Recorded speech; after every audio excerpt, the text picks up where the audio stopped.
Oi, pessoal, tudo bem com vocês? Eu sou a Giovana I, aluna de graduação da Faculdade de Odontologia de Ribeirão Preto, e nessa videoaula vamos falar sobre um tema muito importante para a reabilitação protética dos dentes tratados endodonticamente, os retentores intraradiculares. Você já se perguntou o que fazer quando um dente tratado endodonticamente perde grande parte da estrutura coronária? Nesses casos, precisamos de uma solução que proporcione proteção ao remanescente dentário, e é nesse contexto que os retentores intraradiculares se tornam fundamentais. Eles são estruturas inseridas dentro do canal radicular e têm como função reter o material restaurador e distribuir melhor as tensões mastigatórias. Bom, então quando falamos em retentores intraradiculares, podemos basicamente dividi-los em dois grandes grupos: os pinos pré-fabricados e os pinos personalizados. Cada um tem as suas indicações, vantagens e limitações, e entender essas diferenças é essencial para escolher a melhor opção em cada caso clínico. Então, vamos falar primeiro sobre os pré-fabricados, como os pinos de fibra de vidro, que são muito utilizados na prática clínica devido à sua facilidade de uso, boa estética e módulo de elasticidade semelhante ao da dentina. Eles são indicados principalmente em casos de canais com forma cilíndrica regular, em que ele consegue se adaptar sem grandes dificuldades. No entanto, esses pinos apresentam limitações importantes. Como são fabricados com dimensões padronizadas, muitas vezes não se adaptam com precisão à morfologia individual do canal radicular.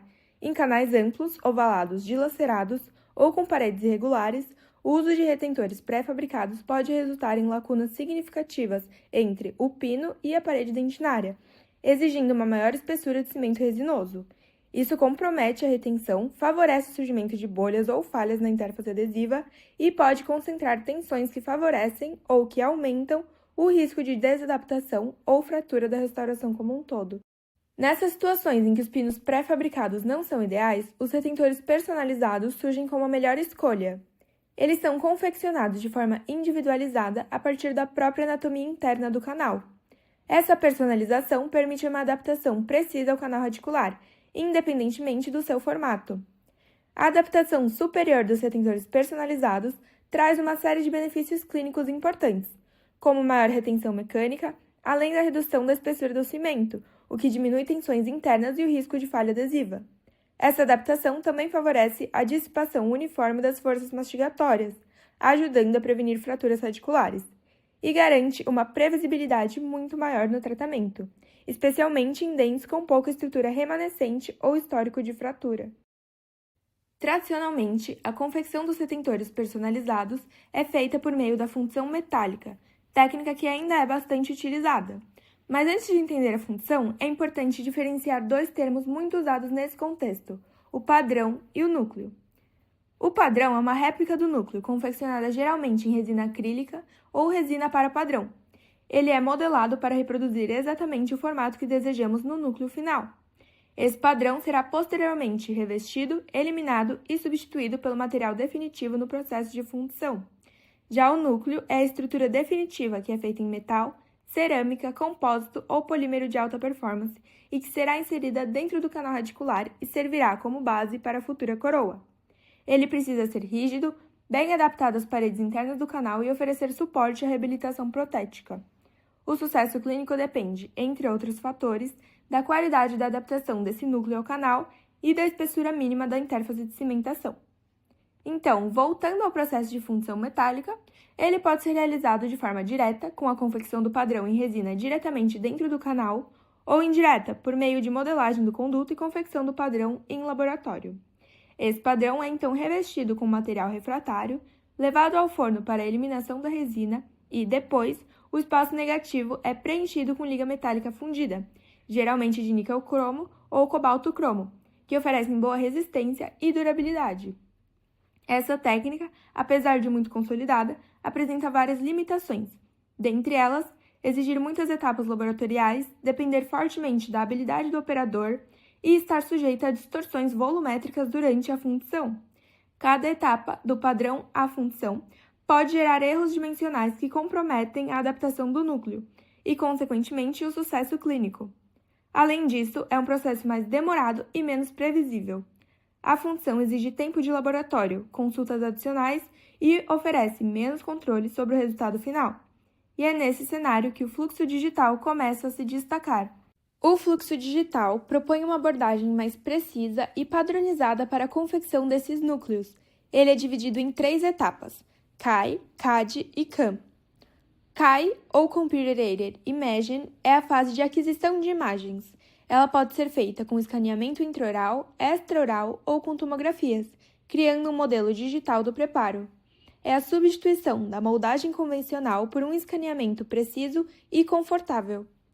O CAD, ou Computer Aided Design, é a fase de desenho digital. Usando softwares específicos, o núcleo é projetado com um controle melhor de forma, volume, espessura e retenção.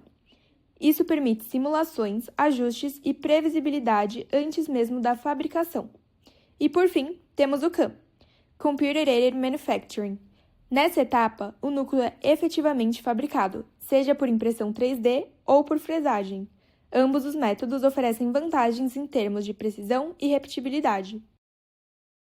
Com isso, o fluxo digital revoluciona a forma de confeccionar núcleos personalizados, eliminando diversas etapas críticas e suscetíveis a falhas que fazem parte da técnica convencional de fundição. Não há necessidade de modelagem convencional, que pode gerar bolhas, distorções e desconforto ao paciente, nem da obtenção de modelos de gesso, que estão sujeitos à expansão, fragilidade e desgaste. Também elimina a etapa de confecção manual do padrão em resina acrílica, que exige habilidade técnica e pode apresentar variações dimensionais, além de toda a fase laboratorial da fundição, que envolve revestimento, queima do padrão, vazamento do metal fundido e acabamento. Com a substituição de todas essas etapas por um fluxo digital integrado, os riscos acumulados de erro ao longo do processo são drasticamente reduzidos. O escaneamento intraoral ou extraoral garante alta fidelidade ao preparo. O software CAD oferece controle total da anatomia do núcleo, incluindo espessura, ângulos de inserção e áreas de retenção, e o sistema CAM realiza a fabricação com velocidade e padronização. Isso resulta em um processo mais eficiente, previsível e menos dependente da habilidade manual do operador ou do técnico de laboratório. Além disso, permite intervenções clínicas com menor número de consultas, maior conforto ao paciente e facilidade de comunicação entre clínica e laboratório, especialmente quando se trabalha em ambientes digitalizados. Apesar disso, o escaneamento intraoral também apresenta limitações que precisam ser consideradas. Uma das principais está relacionada à captação de áreas profundas, como os canais radiculares. Isso porque o scanner depende da reflexão de luz para formar a imagem digital, e seu alcance óptico nem sempre consegue registrar com fidelidade a porção interna dos condutos. Para contornar esse desafio, é comum o uso de pinos-guia inseridos no canal, que funcionam como referência visual e ajudam o scanner a captar a anatomia do trajeto radicular. Esse pino deve ultrapassar o nível gengival e refletir adequadamente a luz, garantindo que o desenho do núcleo no software CAD seja fiel e bem adaptado. Sem ele, há risco de perda de dados e comprometimento da adaptação da peça. Superada essa etapa de captura e modelagem digital, chega a hora de transformar esse projeto em realidade. É justamente nesse momento que entra o CAM, a fase de manufatura, onde o núcleo é fabricado fisicamente a partir do modelo digital criado. Dentro desse processo, existem 2 principais métodos de produção utilizados na odontologia digital: a manufatura subtrativa e a manufatura aditiva. A subtrativa, como o nome já sugere, envolve a fresagem de um bloco sólido de material, com remoção progressiva até se obter a forma final. Já a aditiva trabalha em sentido oposto. Ela constrói o núcleo camada por camada, adicionando material, como na impressão 3D. Outro ponto fundamental é a ampliação do leque de materiais biocompatíveis e estéticos que podem ser utilizados. O fluxo digital possibilita a confecção de núcleos em PIC, um polímero de alta performance resistente, com um módulo de elasticidade semelhante ao da dentina e excelente biocompatibilidade. Compósitos CAD/CAM, com bom desempenho mecânico, estética satisfatória e usinagem facilitada. E cerâmicas de alta resistência, como a zircônia, que oferecem vantagens em termos de estética e estabilidade química, quando indicadas corretamente. Essa versatilidade de materiais permite que o núcleo seja personalizado não apenas na forma, mas também de acordo com as necessidades funcionais, estéticas e biomecânicas do paciente, o que representa um grande avanço em relação aos núcleos metálicos tradicionais. Por fim, vale destacar que o ambiente digital facilita o registro e arquivamento de dados dos pacientes, permitindo reimpressões com rapidez caso haja necessidade no futuro. Ou seja, o fluxo digital não só melhora o processo clínico atual, como também oferece uma abordagem mais estratégica a longo prazo. Bom, mas será que esse processo digital realmente proporciona núcleos com adaptação interna superior? E como os novos materiais como PIC, cerâmicas e compostos se comparam às tradicionais ligas metálicas em termos de precisão e desempenho clínico? É isso que a gente vai descobrir na próxima videoaula, onde eu vou apresentar os resultados da nossa revisão sistemática. Espero vocês lá! Muito obrigada!